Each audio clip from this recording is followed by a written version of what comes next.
నమస్తే sir. Sir ఎప్పుడెప్పుడు అనుకుంటున్న పొత్తులు ఖరారైనట్టు తెలుస్తుంది. అయితే బీజేపీ, టీడీపీ, జనసేన ఈ ముగ్గురు మధ్యలో ఇప్పుడు సీట్లు ఎలా పంచుకునే అవకాశం ఉందంటారు?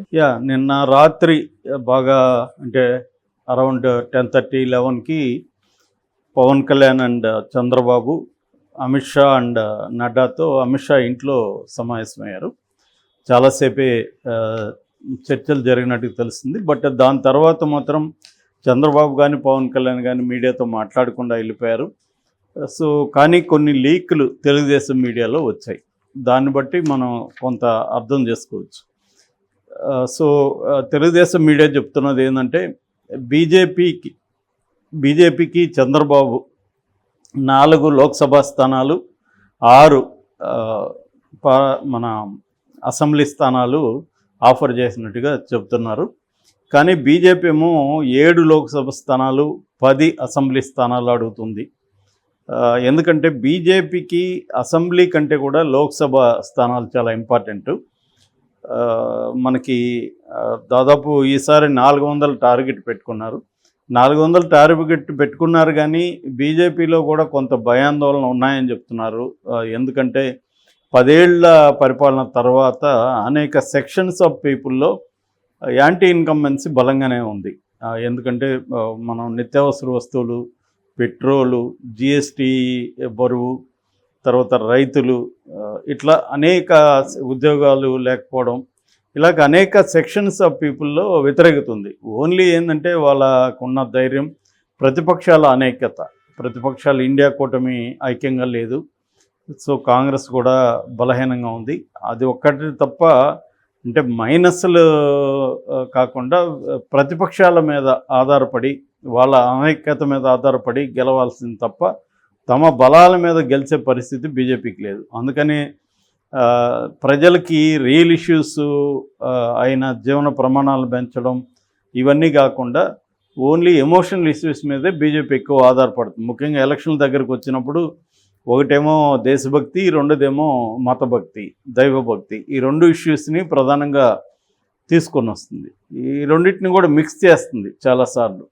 అంటే నువ్వు దేశభక్తి లేకపోతే నువ్వు బీజేపీకి యాంటీ ఉన్నా కూడా యాంటీ ఇండియా, యాంటీ నేషన్ అనే ఒక నెరేటివ్ని తీసుకురావడం. సో ఈ కాంటెక్స్లో వాళ్ళు ఇటు బీహార్లో నితీష్తో పొత్తు పెట్టుకుంటున్నారు, ఉత్తరప్రదేశ్లో ఆర్ఎల్డి జయంత్ చౌదరితో పొత్తు పెట్టుకున్నారు, ఇటు ఒడిస్సాలో బీజేడీ బిజు జనతాదళ్ ఆయన మన నవీన్ పట్నాయక్ ఆయనతో పొత్తులోకి వెళ్ళబోతున్నారు. ఇలాగా గతంలో ఎన్డీఏలో నుంచి బయటకు వచ్చిన అకాలీదళ్ కావచ్చు, తెలుగుదేశం, ఇలాంటి వాటిని మళ్ళీ ఎన్డీఏలోకి తీసుకోవడం, కొత్త పార్టీలని కూడా ఆహ్వానించడం, ఈ స్ట్రాటజీ బీజేపీ చేస్తుంది. అదంతా చేస్తుందంటేనే కొంత వాళ్ళలో ఆందోళన ఉంది. రెండవది, ఒకవేళ మనం మెజార్టీతో గెలిచినా కూడా ఈసారి అబ్సల్యూట్ మెజార్టీతో రావాలి అన్న ఇది కూడా ఉంది. దానికి ప్రధాన కారణం ఏంటంటే బీజేపీ చాలా కాలం నుంచి చేయాలనుకుని చేయలేకపోయిన కొన్ని పనులు ఉన్నాయి. అది ప్రధానంగా వచ్చి సిఏఏ, సిటిజన్షిప్ అమెండ్మెంట్ యాక్ట్, తర్వాత రాజ్యాంగాన్ని మార్చడం, ఇటువంటి కొన్ని అజెండాలు బీజేపీకి ఉన్నాయి. ఎప్పటి నుంచో అనౌన్స్ చేస్తుంది. గతంలో రాజ్యాంగాన్ని మార్చమని అటల్ బిహారీ వాజ్పేయి టైంలోనే వాళ్ళు కమిటీ కూడా వేశారు. అందుకని ఇవన్నీ చేయాలంటే అబ్సల్యూట్ మెజారిటీ పార్లమెంట్లో ఉండాలి, నెంబర్ ఆఫ్ స్టేట్స్లో కూడా తాము ఎక్కువ ఉండాలనేది బీజేపీకి ఉండే అండర్స్టాండింగ్. సో ఆ కాంటెక్స్లో ఆంధ్రప్రదేశ్లో తెలుగుదేశానికి ఎక్కువ అవసరం బీజేపీతో పొత్తు. బీజేపీ తెలుగుదేశంతో కలవాల్సిన అవసరం బీజేపీ కంటే కూడా తెలుగుదేశానికి ఎక్కువ అవసరం. ఎందుకంటే ఆంధ్రప్రదేశ్లో బీజేపీ తెలుగుదేశంతో కలవకపోయినా ఆంధ్రప్రదేశ్లో ఉండే 25 లోక్సభ స్థానాలు వాళ్ళ అకౌంట్లోనే పడతాయి. ఎవరికి ఎక్కువ వచ్చినా సెంట్రల్లో సపోర్ట్ చేసే పరిస్థితే ఉంది. కాబట్టి వాళ్ళకి ఆ టెన్షన్ ఏం లేదు. కానీ తెలుగుదేశానికి ఇది డూ అండ్ డై సిచ్యువేషన్. ఈసారి కానీ చంద్రబాబు రాకపోతే చాలా రకాల సమస్యలను తెలుగుదేశంగా పార్టీగా కావచ్చు, చంద్రబాబు వ్యక్తిగా కావచ్చు ఎదుర్కొనే పరిస్థితి వస్తుంది. అందుకని చంద్రబాబు పవన్ కళ్యాణ్తో పొత్తులకు వెళ్ళాడు, బీజేపీతో కూడా పొత్తులకు వెళ్ళడానికి అదే కారణం, ఆయనకున్న సిచ్యువేషన్. సో ఈ సిచ్యువేషన్ అర్థమైంది కాబట్టి, అంటే ఒక వల్నరబుల్ సిచ్యువేషన్ తెలుగుదేశానికి ఉంది కాబట్టి దీన్ని ఉపయోగించుకొని తాము ఎక్కువ సీట్లు లాగాలనేది బీజేపీకి ఉండే ఆలోచన. అందుకని బీజేపీ 7 సీట్లు అడుగుతుంది లోక్సభ స్థానాలు. తెలుగుదేశం ఏమో రాజమండ్రి, హిందూపూర్, రాజంపేట, అరకు ఈ 4 ఆఫర్ చేస్తుందని చెప్తున్నారు. కానీ బీజేపీ ఏలూరు, తిరుపతి, విజయవాడ కూడా కావాలి అనేది చెప్తున్నారు.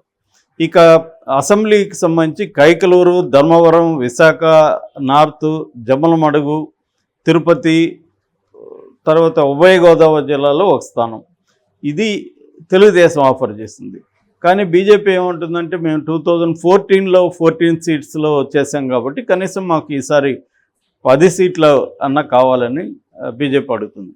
సో ఇప్పుడు ఇంకొక ప్రాబ్లం తెలుగుదేశానికి ఏంటంటే బీజేపీకి 10 అసెంబ్లీ 7 లోక్సభ ఇస్తే అది 1% కూడా ఓట్ల షేర్ లేని బీజేపీకి అన్ని ఇస్తే 10% ఓట్ల షేర్ ఉన్న జనసేన కూడా డిమాండ్ చేస్తుందిగా ఎక్కువ మళ్ళీ. కాబట్టి అదొక ప్రాబ్లం ఉంది. రెండోది బీజేపీ గెలిచే పరిస్థితి లేని సీట్లు ఇవ్వడం ద్వారా క్లియర్గా జగన్ని గెలిపించడానికే పనిచేస్తుంది తప్ప పొత్తు అనేది తాము గెలవడానికి పనిచేయదన్న ఒక ఆందోళన కూడా తెలుగుదేశంలో ఉంది. అందుకని తెలుగుదేశంలో చాలామంది ఈ పొత్తును వ్యతిరేకిస్తున్నారు. ఎందుకంటే ఒకటి బీజేపీకి ఎక్కువ సీట్లు ఇవ్వాల్సిన పరిస్థితి ఏర్పడుతుంది. ఏ 1, 2 నిజానికి ఒక్క పార్లమెంట్లో కూడా గెలిచే పరిస్థితి బీజేపీ ఇండిపెండెంట్గా లేదు. మళ్ళీ వీళ్ళే గెలిపించాలి. తెలుగుదేశం జనసేనలో బీజేపీని గెలిపించాలి. అట్లాగే అసెంబ్లీ కూడా ఒక్క దగ్గర కూడా గెలిచే పరిస్థితి లేదు. వీళ్ళు రేపు 10 ఇచ్చినా 6 ఇచ్చినా 5 ఇచ్చినా మళ్ళీ వీళ్ళే గెలిపించాలి. సో అదొక ఎక్స్ట్రా బర్డన్. సో ఇటువంటి కాంటెక్స్ట్లో బీజేపీకి ఎక్కువ సీట్లు ఇచ్చే పరిస్థితి తెలుగుదేశానికి లేదు. అట్లని బీజేపీని వదులుకునే పరిస్థితి కూడా లేదు. సో ఒక టఫ్ సిచ్యువేషన్లో తెలుగుదేశం ఉంది. సో దీన్ని బీజేపీ ఉపయోగించుకొని లాగుతుంది బాగా. నిన్న ఒక పేపర్లో వచ్చింది, మోడీకి అసలు తెలుగుదేశంతో కలవడం ఇంట్రెస్ట్ లేదు. ఏంటంటే మోడీ ఎప్పుడైనా ఏ రాజకీయ నాయకుడైనా కూడా వ్యక్తిగత పగ అనేది పెట్టుకోరు, కానీ మోడీ పెట్టుకుంటాడు. ఆయనకు ఒక్కసారి ఎవరితోనైనా శత్రుత్వం ఏర్పడితే జీవితాంతం మర్చిపోడు ఆయన. సో అటువంటిది చంద్రబాబు అతన్ని ఎలా తిట్టాడో అందరికీ తెలుసు.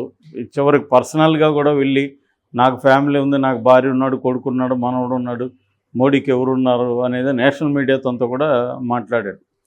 అట్లాగే మోడీని ఆంధ్రప్రదేశ్లో అడుగుపెట్టని అన్నాడు. తర్వాత అమిత్ షా మీద తిరుపతిలో రాళ్ళేయించాడు. ఇవన్నీ మోడీ దృష్టిలో పెట్టుకున్నాడు. అన్నిటికంటే కూడా ఇతను డిపెండబుల్ కాదు, మళ్ళీ రేపు అతనికి బలం పెరిగితే మనల్ని పక్కన పెడతాడు అన్న ఇది కూడా ఉంది. అట్లాగే చంద్రబాబు నేచర్ ఏంటంటే ఎవరితోనూ పొత్తులు పెట్టుకుంటే ఆ పార్టీని ఎదగనీయకుండా చూసుకుంటాడు అన్న ఒక విమర్శ కూడా ఉంది. గతంలో బీజేపీ కూడా అది ఫేస్ చేసింది 2014లో.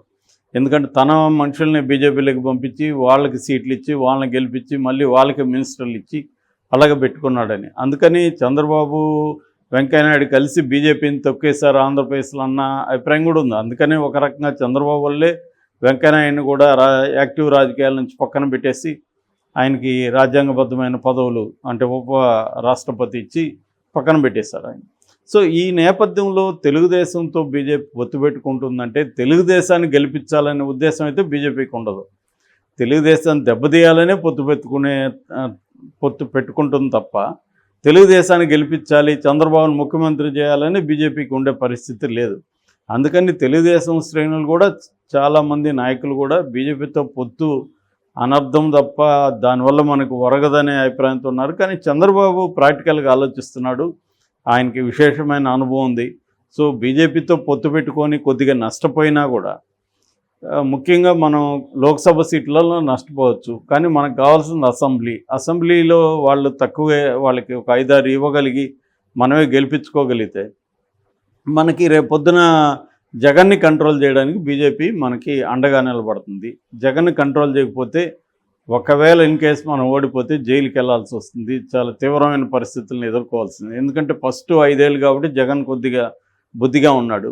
నెక్స్ట్ 5 ఏళ్ళకి వస్తే విపరీతంగా రెచ్చిపోతాడు, దేన్ని ఎవరిని క్యార్ చేయడు అన్న ఒక భయం అయితే తెలుగుదేశం ముఖ్యంగా చంద్రబాబులో కనబడుతుంది.